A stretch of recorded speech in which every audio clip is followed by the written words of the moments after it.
Hey, I'm back. One thing I want to share really quick before I go on with this is I highly recommend watching Little House on the Prairie, Season 2, Episode 19. Just in case you have any questions about what this country is about, I'll probably mention it again to remind you. The other day was a memorial for the 13 soldiers that lost their lives in Afghanistan due to dickhead's idea of taking our troops out and leaving the weapons over there. I've never once heard Kamala Harris or Joe Biden mention any of their names.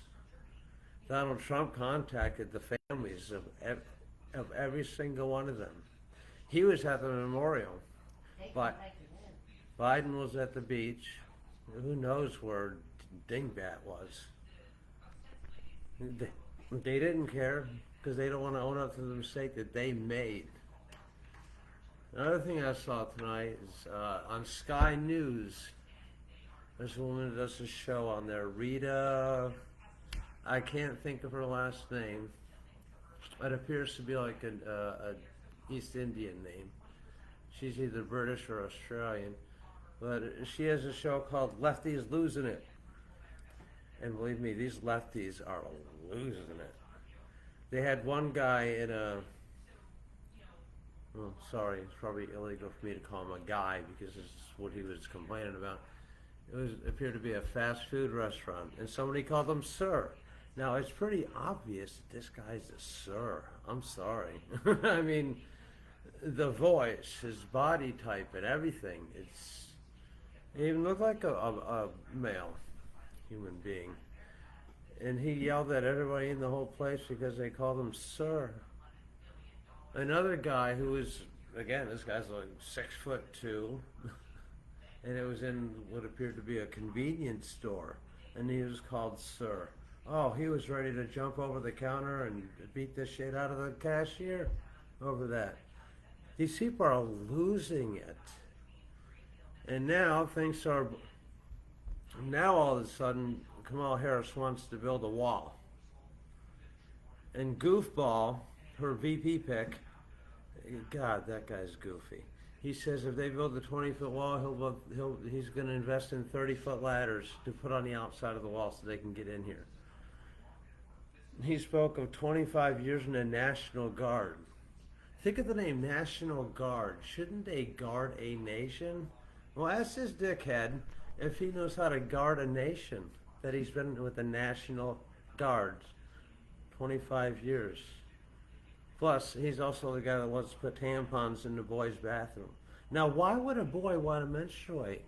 Girls don't even want to menstruate. Why would... What a goofball. And then, at the DNC, Clinton, what he said about Donald Trump was that Donald Trump's in it for himself.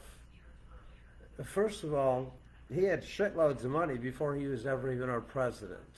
So he's not in it for the money. And why would he spend... He could be golfing, sitting on the beach, doing whatever he wants, living the life of a millionaire. But no, he gave that life up to fight for you and me and all of our rights. So stop hating on the guy so much. And does it really sound that bad? Why did Donald Trump decide to run for president? In his announcement to run for president, he said, our country is in serious trouble, and if you can't figure it out by now, then you're in serious trouble. We don't have victories anymore. We don't because everything is imported. Everything was invented in America. They just embellished it and improved it in other countries. The telephone, you name it, everything was invented in America. We don't have that anymore. Everything we have is being made in other countries. Does that sound like American exceptionalism to you? Does that sound like we have victories? He went on to speak about the problem with illegal immigrants breaking the law. foreign countries that have hurt American workers. This administration opened up our border to anybody who wants to come here, and they can't be stopped. They can't be stopped. I saw videos of them plowing through our border, knocking out our Border Patrol people, hurting them on the way in to hurt you and your family and friends. Ever since they've been here, I'm not saying all of them, but there's been more rapes and murders than, I know American people rape and murder too, but hey, there would be a lot less murders and rapes if these scumbags that they brought into this country from mental institutions and prisons from other countries. And now they say our borders are down. You know why? Because they're flying them here. With your money and my money, every taxpayer's money is paying for these planes to go around the world to pick up people to bring them here. In the meantime, we still have thousands a day coming through our border. There's at least 20 million more people, in this country since Dick had gotten office. Hate Donald Trump all you want. That man fights every day for the American people. And he doesn't run away from interviews while Kamala hides and gets her notes ready for her debates. You can call Donald Trump up in the middle of the night and he's ready to debate. And he doesn't need any notes. Donald Trump had been outspoken critic of many American policies that believe actually work against the American interest. He put America's interest first. How bad is this guy, really? I mean, we've had something in this country called Trump derangement syndrome. It's the worst illness to ever hit this country.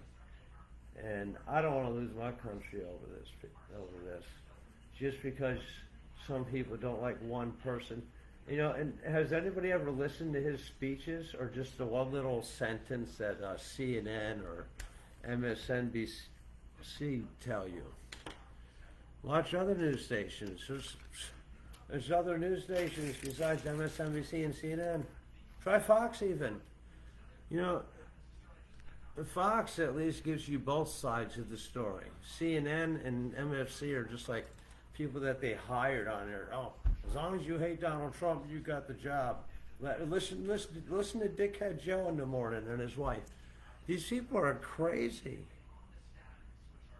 And I don't think it's my opinion. I think some of these people actually belong in mental hospitals. Rosie O'Donnell, they could all sit in a community room together. Nancy Pelosi, yeah, the woman's out of her freaking mind too. Why do people keep voting for these people? They do not have Americans' people's interest at all. Some people might think, oh, let's just vote for her because it's not Donald Trump. I mean, think about what you're voting for and know what you're voting for. Everybody needs to swallow their pride a little bit about being called a Republican or being called a Democrat or an independent, and just call yourselves an American person and vote for policies, whether you like Donald Trump or not. I mean, his policies are amazing, and he gave up his life to serve this country. So I hope everybody votes wisely, because this may be our last election. And I hate to say this, but if Trump doesn't win, America is over with. And it's all because of a Trump derangement syndrome. You don't have to like the guy. Comes on TV, change the channel, whatever. But if you care about your country and the future of your children and their children and your family, don't vote for these other losers. Donald Trump's got your back. These people don't. They're backstabbers, actually. So remember, there's two cures for the Trump derangement syndrome: the truth and common sense. Somebody actually wrote a book about it in 1782, I believe. Thomas Paine wrote it. Don't quote me on all that. But either way, you shouldn't have to read the book to have common sense. So think about what you're voting for. I think people should have to take a certain test before they vote so that everybody understands what they're voting for. Seems to me like everybody just voted against Donald Trump. Like it's the American dream not to have Donald Trump for president. But listen to what Donald Trump has to say. Look what he has to offer for the people. Don't listen to all the lies that MSNBC and CNN tell you. So vote wisely. I'm going to go for now. Thanks for listening if you did, and please share this. I do this while I still have my First Amendment right, and you have the right to share it. Don't let them take away your amendments. Thank you.